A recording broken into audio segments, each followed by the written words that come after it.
Hello everyone welcome back to my video it's me Nimlam Tamang है।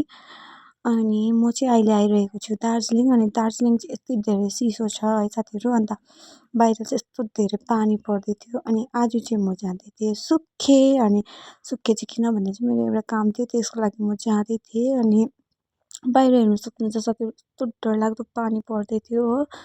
अन्त म चाहिँ आज चप्पलमै जान आँटेको थिएँ, किनभने चाहिँ मेरो सुज चाहिँ वाइट कलरको छ र छिट्टो दाग बस्छ भनेर चाहिँ म चाहिँ चप्पलमै जान आँटेको थिएँ नि त साथीहरू। अनि पानी पनि यति धेरै पर्दै थियो। अनि सुखे पनि हामी पुग्यौँ। सुखे पुग्दा चाहिँ यति डरलाग्दो चिसो, सुखेमा चाहिँ एउटा घाम पनि थिएन हो। अनि हामी चाहिँ जाँदै थियौँ माथि मेन रोड। अनि जाडो भएर चाहिँ चिया खानु गएको म र मेरो नाना उकालो जाँदै थियौँ। अनि यो चाहिँ हेर्नु सक्नुहुन्छ तपाईँले, सुकेबाट देखाएको मैले पारीको सिन, तर थाहा छैन कुन चाहिँ जग्गा हो। अनि जस्तो हामी मेन रोड पुग्यौँ साथीहरू, त्यस्तै घाम चाहिँ दामी लाग्यो। अनि त्यही अघिको जग्गा मैले मजाले देखाउँदै थिएँ। अनि मैले चाहिँ बेसी जाडो भएर चाहिँ नि मोजा किनेर लगाइदिनु भएँ साथीहरू। अन्त हेर्नु सक्नुहुन्छ। अनि यहाँ चाहिँ छ मेरो नाना। अनि यो चाहिँ हो सुके हस्पिटल। अनि हामी चाहिँ यहाँ माथिबाट जाँदै थियौँ। अनि घाम अलिक ज्यादा लागिरहेको थियो। अन्त चाहिँ यो हो सुके हस्पिटल।